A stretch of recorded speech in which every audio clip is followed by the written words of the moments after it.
Assalamualaikum warahmatullahi wabarakatuh. Masih bersama Yuk Tanikom. Oke teman-teman, kali ini kita akan review untuk tanaman lidah buaya dengan kondisi seperti ini ya.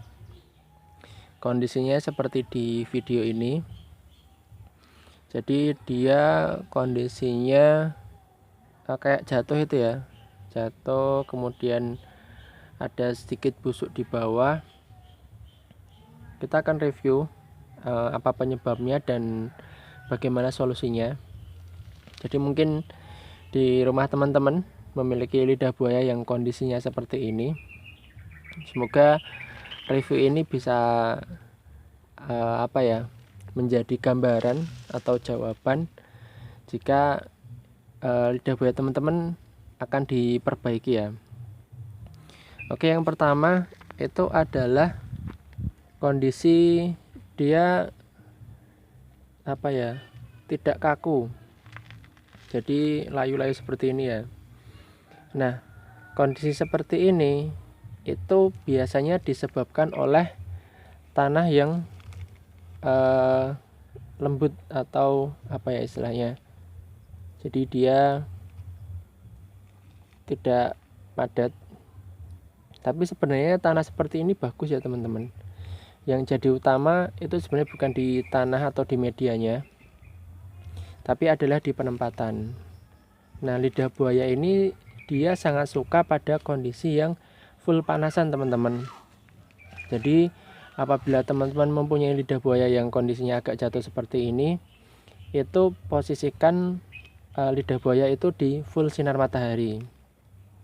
Nah, saat di full sinar matahari masih agak doyong, itu bisa ditahan atau diganjel ya bahasa Jawanya. Itu dengan batu atau tembok atau kayu dan lain sebagainya. Jadi posisinya biar bisa berdiri.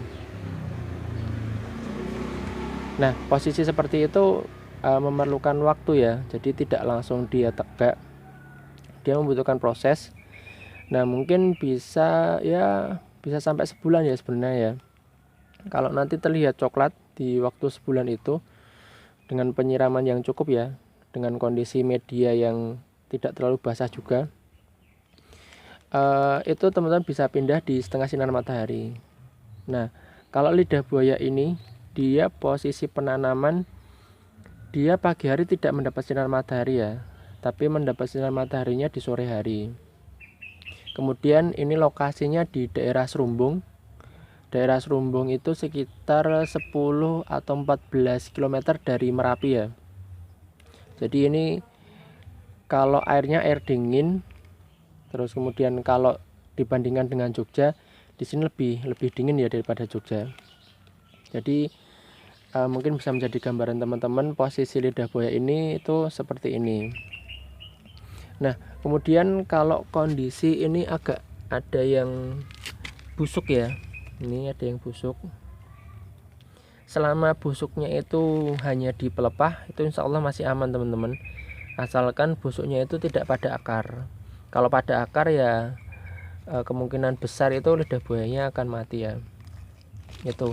Jadi kalau kondisi busuk seperti ini, itu salah satu penyebabnya adalah terlalu banyak air, kemudian media terlalu basah, dan penempatan itu kurang cahaya matahari ya. Itu jadi dia akan menimbulkan kondisi basah seperti ini. Bisa jadi juga mungkin karena hujan atau faktor lain ya. Tapi setidaknya kurang lebih gambarnya seperti itu. Jadi pertanyaan selanjutnya biasanya, apakah lidah buaya ini bisa besar? Nah, sering banget ya orang-orang itu pada bertanya, Kak, lidah buaya saya tuh kecil, apakah bisa besar nantinya? Jawabannya insya Allah bisa, dan tergantung jenis ya. Kalau yang di lidah buaya ini itu adalah jenis sinensis. Itu dengan perawatan, kemudian lokasi yang tepat, kemudian pemupukan dan lain sebagainya, itu insya Allah bisa menjadi besar ya. Jadi saya sudah membuat video tentang cara menanam lidah buaya. Itu Itu teman-teman bisa mencobanya. Insya Allah akan ada perubahan lah. Kecuali kondisi atau posisi rumah teman-teman itu di daerah dingin ya, itu mungkin akan berbeda walaupun kondisinya dia di full sinar matahari. Nah, kalau di Pontianak sana itu sangat cocok sekali ya dia, dengan media tanahnya, kemudian dengan panasnya, jadi bisa besar-besar. Jadi di Pontianak sana itu sebenarnya juga sama, jenisnya adalah jenis sinensis. Jadi kalau orang menyebutnya itu jenis Pontianak, ya sebenarnya sama ya, karena dia lokasinya di Pontianak di Kalimantan. Jadi ada yang bilang lidah buaya Pontianak, kemudian ada yang bilang lidah buaya sinensis, ada juga yang bilang lidah buaya jumbo. Nah, mungkin yang bilang lidah buaya jumbo itu karena melihat ukurannya yang sudah jumbo ya teman-teman. Jadi kondisi jumbo itu ya ini sebenarnya juga lidah buaya jumbo ya, hanya dia masih anakan atau masih kecil. Untuk menjadi jumbo juga dia membutuhkan waktu yang tahunan ya, bukan mingguan atau bulanan. Jadi cukup dirawat dengan perawatan yang bagus, lokasi yang sesuai, insya Allah juga akan menjadi jumbo-jumbo. Itu tadi ya teman-teman, kita sedikit review tentang lidah buaya. Jadi kenapa lidah buaya ini agak doyong-doyong seperti ini, kemudian ada kondisi yang busuk. Nah, kemudian kondisi apakah bisa besar, insya Allah kurang lebih jawabannya itu tadi. Utamanya adalah di penempatan, kemudian di air. Jadi penempatan dia sebenarnya suka di kondisi full matahari. Kemudian kalau untuk air dia sebenarnya tidak suka dengan kondisi basah dan lembab. Jadi kalau mau menyiram sesuaikan dengan medianya. Kalau masih terlihat basah atau lembab belum perlu disiram. Itu. Kemudian untuk anakan ini tambahan nih, kalau semisal ada anakan seperti ini ya, itu ya sebaiknya dihilangkan aja, enggak apa-apa ya. Itu kalau teman-teman pengen kondisi lidah buayanya itu bisa menjadi besar. Ya, bisa kita kurangi anakannya dan bisa kita kurangi pelepahnya. Ini pelepahnya bisa kita kurangi. Nah, malah kita bisa jadikan pupuk atau mungkin bisa diolah, atau mungkin juga bisa untuk kesehatan rambut dan kulit, itu udah bisa ya, jadi nggak harus ukurannya besar. Oke, itu ya teman-teman. Oh iya, sedikit tambahan, kalau teman-teman melakukan penanaman itu diusahakan pelepahnya jangan terkena ini ya, tanah ya. Biasanya kalau terkena tanah nanti juga lama-kelamaan dia akan busuk.